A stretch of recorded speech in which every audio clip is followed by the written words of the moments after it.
YTN 라디오가 보내드리는 신율의 뉴스 정면 승부 4부 시작합니다. 오늘 하루 정치권에서 가장 주목받은 키워드로 알아보는 키워드로 보는 승부 시작할 텐데요. 오늘도 함께해 주실 두 분 소개해드리겠습니다. 김용태 전 국민의힘 최고위원이십니다. 어서 오십시오. 네, 국민의힘 김용태입니다. 예, 그리고 김민하 시사평론가이십니다. 안녕하십니까? 안녕하세요. 예. 아니 저 솔직한 얘기로 좀 전에 태영호 최고위원하고 인터뷰를 하는데 너무 막 충격적인 얘기가 막 나와가지고 지금 정신이 막 그래요. 그 북한 대사 영국 계셨을 때 북한 대사관에 그 뭐 인도네시아랑 뭘 하려고 그러는데 외무성에서 영국 외무부에 전화해서 이거 자꾸 우리나라에서 그러시면 안 됩니다. 여기서 이러시면 안 됩니다. 이런 식으로 해서 깜짝 놀랐다는 거. 그리고 이분이 의미심장한 얘기를 했죠. 북한도 지금 현재 우리나라에서 가능한 방법을 통해서 도청을 할 것이다. 이거 저는 더 깜짝 놀랐던 게 듣다 보니까 사람을 통한 방법을 말씀하셔가지고 그게 그렇게 간첩이잖아요. 예. 그것도 더 쇼킹했습니다. 간첩이 있긴 있겠죠. 있긴 있지만 대통령실에 근접할 수 있는 정도면 굉장히 거기 워낙 또 교통이 복잡하니까요. 자, 지금 우리 도청 얘기했는데 이 도청 미국이 악의를 가지고 했다는 정황은 발견되지 않았다. 김태우 실장이 오늘 이런 얘기를 했는데 어떻게 들으셨습니까? 김민하 평론가님부터 말씀해 주시겠어요? 무슨 얘기인지 잘 이해가 안 됩니다. 그러니까 저도 사실 그 악의 선의에 찬 도청은 뭔가 이런 거죠. 그렇죠. 뭐 미국이 예를 들면은 뭐 화이트 해커도 아니고 얼마나 용산 대통령실의 이 도청 방지 태세가 완벽한지를 테스트하기 위해서 도청을 했다. 이 말이 안 되지 않습니까? 그러니까 이게 악의가 없는 도청을 했다는 것인지 뭐 도청을 안 했다는 것인지 이게 무슨 얘기인지 잘 모르겠어요. 그래서 이제 이 말의 어떤 의미를 분석하는 것보다는 대통령실은 빨리 이 얘기를 그냥 좀 묻어버리고 싶구나. 더 이상 하기가 싫은 거구나. 이렇게 생각할 수밖에 없는 건데 상식적으로 여러모로 좀 이해가 안 됩니다. 지금 이제 미국 백악관의 메시지도 그렇고 미국 언론들의 보도도 그렇고 도청을 통하여서 어떤 정보를 생산한 것을 문건으로 만들었고 그 문건이 유출된 거는 사실에 가까운 거예요. 지금 상황은. 다만 내용이 사실이 아니라는 거야. 근데 유출되고 나서 그게 예를 들면은 친러시아 네티즌 이런 사람들이 자기들 입맛에 맞게 수정을 한다든지 이래가지고 지금 이제 그게 위조다라고 하고 있는 부분들이 있는 것이지 백악관에서 뭐라고 했냐면 이렇게 얘기를 했습니다. 이게 어쨌든 공적으로 우리가 가지고 있어서 안 되는 문건인 것은 맞다. 그러니까 생산한 것 자체는 어느 정도는 인정을 하고 하는 걸 전제로 해서 지금 얘기를 하고 있는 거예요. 그러면 우리가 이게 결국 도청이나 이런 것들을 어느 정도 했다는 것을 인정할 수밖에 없는 거고 거기에 대해서 미국한테 앞으로 도청을 하지 마라. 이렇게 도청을 해가지고 문건 생산한 거 관리도 못하고 이렇게 거의 뭐 한 달 넘게 인터넷에 방치해 놓는 뭐 그 정도 수준이라면 아예 처음부터 우리한테 무리한 요구를 하지 마라. 이런 얘기 정도를 해야 되는 거고 그런 얘기를 하면 뭐 미국이 감히 우리에게 괘씸하게 그런 얘기를 해? 이래서 뭐 국교 단절을 하겠습니까? 미안하다고 하겠죠. 뭐 그다음에 더 할지 안 할지 모르는 거지만 그렇게 정리하면 되는 문제인데 저는 우리 정부가 너무 과도하게 미국에 대해서 마치 이제 미국의 심기를 건드리면 큰일 나는 듯이 지금 행동하고 있어서 이거는 굉장히 문제가 있는 얘기를 하고 있다라는 생각이 들었습니다. 자, 김용태 최고위원께서는? 당연히 그 김태호 차장님 말씀은 적절하지 않았죠. 그러니까 오랜 비행을 하셔가지고 잠깐 헷갈리셨는지 모르겠습니다만 악의와 선의가 있는 도청이 어디 있겠습니까? 말씀하신 대로. 그러니까 저는 물론 대통령실에서 그러니까 국익이라든지 국제 관계가 있으니까 이 부분에 있어서 굉장히 신중을 기하려고 하는 부분에 대해서 이해하고 있고 좀 진상 규명도 필요하다는 부분도 이해하고 있는데 여기에 대해서 국민들께서 많은 아쉬움을 갖고 있는 것이 무엇이냐면 한일 정상회담도 그렇고 이번 도청 의혹도 그렇고 왜 대통령실의 고위 관계자들, 고위 공무원들은 왜 마치 일본 정부를 왜 마치 미국 정부를 대변하는 듯한 태도를 보이느냐 여기에 대해서 많은 실망감을 갖고 계신 거거든요. 김민하 평론가 말씀하신 대로 대통령실에서 물론 한미 동맹 굉장히 중요하고 이 부분에 있어서 의혹에 있는 부분에 있어서는 미국한테 단호하게 도청하지 말라고 할 수도 있는 부분 아니겠습니까? 근데 여기에 대해서 마치 아까 조금 전에 그 저희 최고위원 말씀하실 때 선수들끼리 하는 거 아니냐 이런 식의 표현을 하셨던 것 같은데 그런 식의 말씀을 하시면 국민들께서 받아들이기 굉장히 기분이 상하죠. 근데 프랑스하고 이스라엘도 항의 안 하잖아요. 근데 그건 그런 이제 케이스 바이 케이스인 것 같아요. 왜냐하면 이스라엘의 경우에는 이스라엘의 정보기관 우리로 따지면 국정원인 모사드가 지금 네타냐후 총리 우리로 따지면 대통령에 대한 반대 시위나 이런 것들을 일부 지원하고 있다. 이런 내용인 거잖아요. 그 내용이 사실이라고 하더라도 이스라엘 정부가 정말 모사드는 그런 활동을 하고 있습니다라고 인정할 수 없는 것이죠. 당연히 그건 가짜라고 하겠죠. 당연한 것이고. 근데 프랑스는 뭐 군이 뭐 프랑스- 우크라이나가 있다 뭐 이거 아닙니까? 프랑스의 경우에는 다른 나라들하고 특수부대를 공동으로 일종의 구성을 해가지고 지금 우크라이나에 파견해놨다라는 건데 그 특수부대가 임무를 가지고 간 것인데 그 임무를 완료하기 전까지 우리가 특수부대 파견했다 이걸 인정하는 나라 또 어디 있겠습니까? 그래서 이것도 부정할 수 있는 건데 우리가 지금 그 문건에 적혀 있는 내용은 이게 사실 어느 정도 기정사실화된 내용이기도 하고 우리의 어떤 외교 원칙을 허물거나 뭐 이런 게 아니거든요. 오히려 우리 이 김성한 전 국가안보실장하고 이문희 전 외교비서관 등이 우리의 원칙 우크라이나에 살상용 무기를 직접적으로 지원하지는 않는다라는 이걸 지키기 위해서 미국하고 미국의 어떤 요구 부당한 요구에 대해서 그렇게 직접 지원할 수 없다. 이 폴란드나 미국이 포탄을 우크라이나에 지원을 하면 우리가 그 지원한 분을 메꿀 수는 있는데 우리 포탄, 우리 이름 적힌 포탄이 그대로 우크라이나에 가게 할 수는 없다. 이거를 계속 강조하면서 지켜낸 거 아닙니까? 그 선을.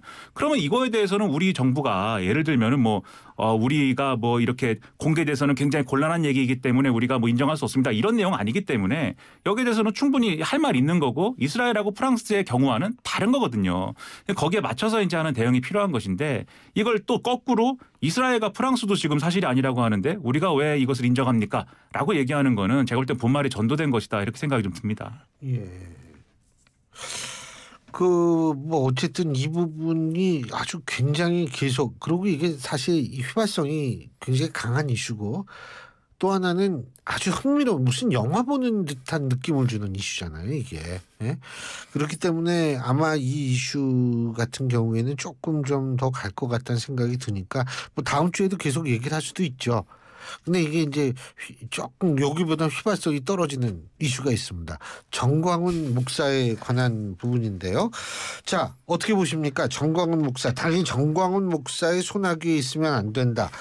중진 의원들이 이렇게 얘기하는데 국민의힘 내부에서는요.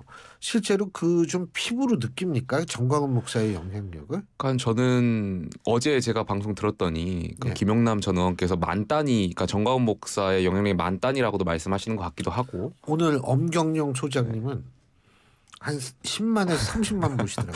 그러니까 정확한 숫자는 모르겠습니다만 제가 저희 당협위원장이라는 분들하고 이제 이야기를 하다 보면 당협에 이제 당원들 추천 인사가 뜨잖아요. 당협위원장들이 확인할 수 있는데 대략적으로 100명 이상이 된다라는 말씀을 굉장히 많이 말씀들 하셨어요. 여러분께서. 각 지역 지역계, 당협. 예. 근데 물론 지역별로 당협별로 차이가 있겠습니다만 뭐 그것을 단순 계산하는 것이 큰 의미는 없겠습니다만 쉽게 생각해 보면 253개 지역에 100명의 당원이면은 25,300명이거든요. 그렇죠.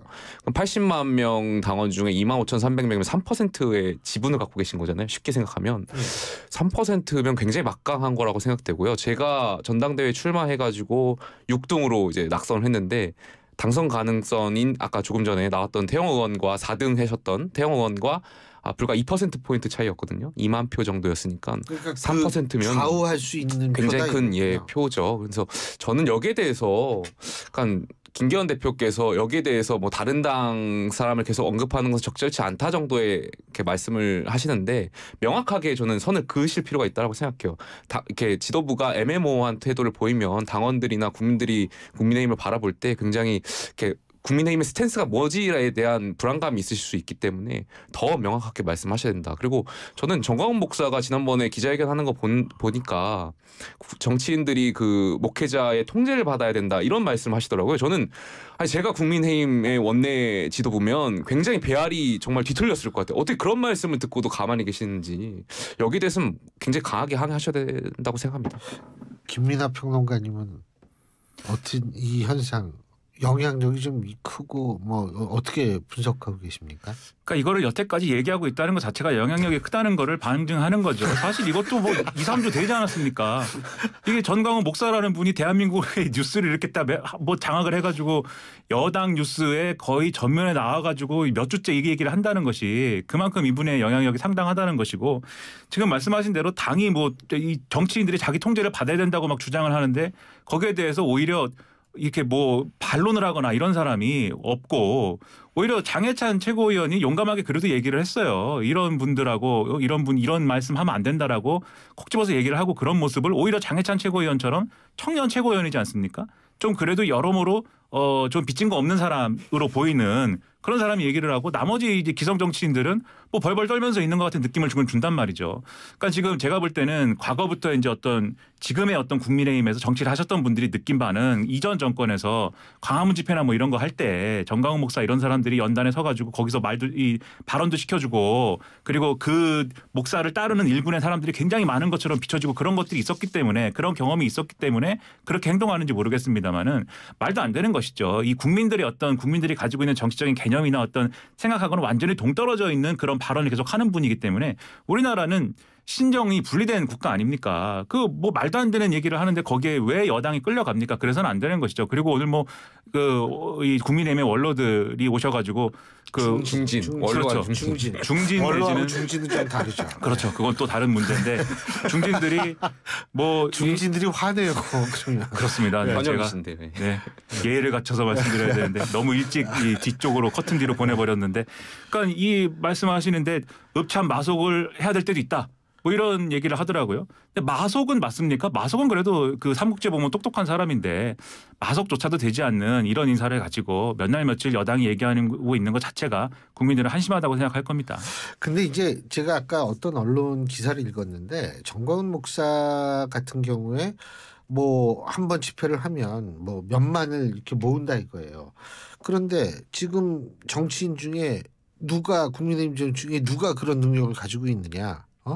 그러니까 이게 이 손절하기가 힘들다. 이런 주장을 하는 그런 목소리도 당내에서 나오는 모양이에요. 그렇게 되겠죠. 아무래도 저희가 문재인 정권 때 정광훈 목사가 광화문에서 집회하시면서 나름대로의 그 당시에 여권, 그러니까 대야 투쟁을 해 오셨던 분이고 그러다 보니까 그분의 수혜를 입었던 분들, 그분이 조직을 해서 동원하신 분들에 의해서 수혜를 입었던 정치인들도 분명 있기 때문에 지금 과연 그 역할을 누가 할 수 있을 것이냐라고 질문하시면 그렇게 할 수 있는 정치인들이 많지가 않기 때문에 아무래도 정광훈 목사에 대한 영향력이 거기 안에 좀 이용하고 좀 받으려고 하시는 분들이 있지 않을까. 그런 건 굉장히 안타까운 부분이죠. 근데 이제 뒤집어 얘기하면은 이 문제를 어떻게 처리하느냐는 여당이 민주당하고 좀 비교해. 민주당에도 강성 지층이 있으니까요. 그렇죠. 이걸 어떻게 처리하느냐는 여당이 앞으로 어떻게 살 거냐에 대한 답인 거예요. 예. 그러니까 계속 이 정강훈 목사처럼 비상식적인 발언하고 코로나19 상황에서 모이지 말라 그러는데도 우겨가지고 모이는 이런 일을 강행하는, 사회의 통제를 받지 않는, 본인이 무슨 뭐 정치인 통제를 하는 게 아니라 우리 공동체의 통제를 받지 않는 이런 사람들의 목소리 앞으로도 끌려다니겠다라고 생각하면 지금처럼 하면 되고, 그게 아니라 앞으로 예를 들면은 좀 전당대회도 국민들의 어떤 표심이나 이런 것들을 반영해서 김용태 전 최고위원 같은 사람들도 지도부가 좀 되게 만들고, 사회생활 잘하십니다. 그렇죠. 예. 앞으로 이렇게 좀 이 국민들을 향해서 가는, 국민들의 일반 상식에 맞춰가는 그런 당이 되겠다고 하면 예. 그게 몇만 명을 거느리고 있든 얼마나 영향력이 있든 그건 단절해야 되는 것이죠. 마찬가지로 민주당도 소위 말하는 뭐 개딸 문제 이런 얘기 있지 않습니까? 뭐 소위 말하는 민주당 지지층이 뭐 교회 목사도 아니고 뭐 그 정교 분리 원칙을 뭐 이걸 뭐 훼손하고 있는 것도 아닙니다만, 어쨌든 우리 민주주의의 어떤 대의 정치의 이 측면에서 보면은 상당히 악영향을 주고 있는 어떤 그런 존재들인 거잖아요. 그런 어떤 이 극단적인 목소리에 끌려가지 않겠다라는 거를 보여주면서 중도층의 신뢰를 회복을 해야, 그래야 사실은 총선에서 좀 더 유리한 고지도 접할 것이고 또 좀 더 바람직한 민주주의를 해나갈 수 있는 것이기 때문에 앞으로 그렇게 살겠습니다라는 의지를 민주당도 마찬가지로 보여줘야 되는 건데, 서로를 탓하면서 국민의힘 보세요, 정광훈 목사 저렇게 끼고 돌지 않습니까? 라고 하면서 우리가 뭘 변할 필요가 있겠습니까? 이렇게 민주당이 이렇게 얘기하고, 또 국민의힘도 실제로 그렇게 말씀하시더라고요. 어떤 분이 국민의힘 소속인 정광훈 목사 영향력이 뭐 소위 개딸만 하겠습니까? 뭐 이렇게 얘기를. 그러니까 이런 구도는 이제는 끝내야 된다. 양당 모두가, 이런 생각이 좀 듭니다.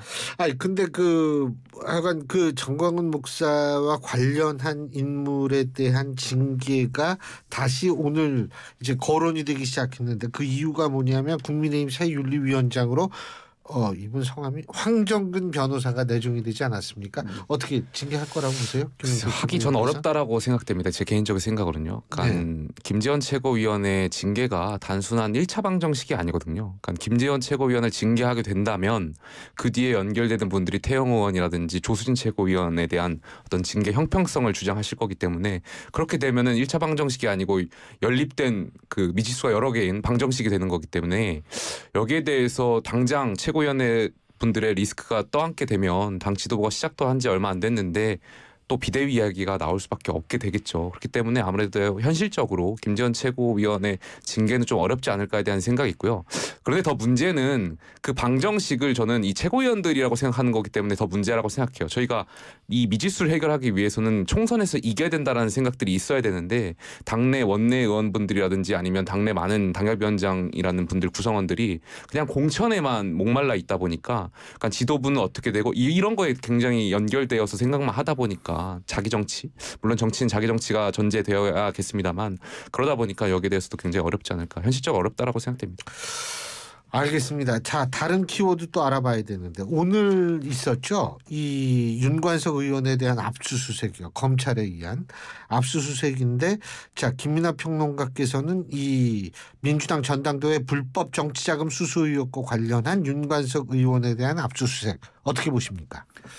저는 뭐 이것에 대해서 윤관석 의원 본인은 이게 어떤 뭐 또 정치 검찰이다 뭐 어떤 뭐 의도가 있는 어떤 수사이다 뭐 이렇게 얘기하고 있습니다만 당이 이제 어떻게 어떤 모습을 취하느냐가 중요해요. 왜냐하면 뭐 이 모든 국회의원들 중에 검찰로부터 수사를 받는데 그게 뭐 탄압이 아니라고 얘기하는 사람은 한 명도 없습니다. 본인 수사 받을 때는 다 그렇게 얘기하잖아요. 아니 그 미국도 그러더라고요. 그렇죠. 트럼프 전 대통령도 탄압이라고 그러지 않습니까? 그리고 오히려 그걸 이용해 가지고 막 지지자를 결집시키려고 하지 않습니까? 예. 그게 정치인의 숙명인데 당은 조직으로서의 이 대한민국을 책임지겠다고 하는 당은 달라야 되는 거죠. 지금 실제로 전당대회에 예를 들면 그런 돈봉투가 오가고 그러한 일들이 벌어졌다고 하면은 정말 이게 예를 들면 정말 검찰이 어떤 정치 수사를 하고 있고 기획 수사를 하고 있어서 이게 나중에 확인해 보니까 아 정말 근거가 없는 거더라. 그렇게 드러나면야 문제가 없는 거지만 이게 실제 사실로 확인되면은 민주당 어떻게 하겠습니까? 이거는 감당하기 어려운 일이 될 거거든요. 그리고 이게 심상치가 않은 게 오늘 이제 이정근 전 사무부총장에 대한 이 1심 판결이 나오지 않았습니까? 검찰이 구형한 것보다 형이 더 나왔습니다. 그리고 이 윤관석 의원의 이 의혹은 이정근 전 사무부총장 그 휴대전화 포렌식카에서 거기서 나온 이제 어떤 발언을 가지고 지금 수사를 하고 있는 거거든요. 물론 이 발언에 윤관석 의원이 직접 등장하진 않고 윤관석 의원에게 돈을 전달했다라고 주장하는 중간고리 역할을 하는 사람의 발언이 나오는 건데 어쨌든 이런 문제가 있다고 하면은 이 수사 결과 지켜보겠다. 그리고 책임질 일이 있다면은 그것과 관련해서 우린 피하지 않겠다. 이렇게 접근하는 게 맞는 거죠. 그래서 섣부르게 처음부터 정치 수사다. 이렇게 얘기하면 나중에 오히려 감당하기 힘들어질 거라고 저는 생각합니다. 예. 어떻게 이 김영태 최고위원께서는 좀 확대가 될 거라고 보세요? 이게 저는 지금 예, 확인을 더 확인해 봐야 되겠지만 지금 드러난 의혹이 만약에 사실이라면 우리 정치가 2008년도 그 수준에 딱 머물러 있구나. 그러니까 저는 공천을 돈으로 사고 파는 행위 아니면 표를 매수한 돈으로 사고 파는 행위 이거는 민주주의라든지 헌법 정신을 정치의 본령을 훼손하는 일이기 때문에 굉장히 저 어떠한 경우에서든지 이것은 강하게 처벌해야 된다고 생각하고요. 글쎄요 지금 근데 이거 지금 연결되는 분이 송영길 전 대표인 것 같은데 지금 제가 알기로 파리에 계신 걸로 알고 있거든요. 그래서 이 부분이 어떻게 수사가 확대될지는 좀 더 지켜봐야 될 것 같습니다. 그러니까 이 이정근 전 사무부총장 수사가 그러니까 검찰 입장에서는 검찰의 시각에서는 지금 뭐 보물창고 같이 된 그런 상황인 것 같아요. 오늘 보도가 쭉 나오는 어떤 얘기들을 보면은 결국 이정근 전 사무부총장의 혐의가 인정이 되고 그것이 유죄가 되려면 그 전제가 청탁을 받고 그 청탁을 관철하는 과정에서 누군가가 중간에 그 역할을 해줘야 되는 사람들이 있어야 되는 거 아닙니까? 그리고 그게 예를 들면 송영길 대표였을 수도 있는 것이고 지금 당시 사무총장도 했었던 윤관석 의원도 될 수도 있는 것이고 심지어는 당시에 청와대 비서실장이었던 노영민 전 의원도 될 수 있는 것이고 여러 가지로 뻗어나갈 수 있는 그러한 어떤 이 굉장히 인화력이 강한 인화성이 강한 지금 부분을 건드리고 있는 거거든요. 민주당이 상당히 앞으로 이것 때문에 어려워질 수 있기 때문에 제대로 대비를 해야 된다고 생각합니다. 예, 오늘 두 분 말씀 여기까지 듣겠습니다. 고맙습니다. 고맙습니다.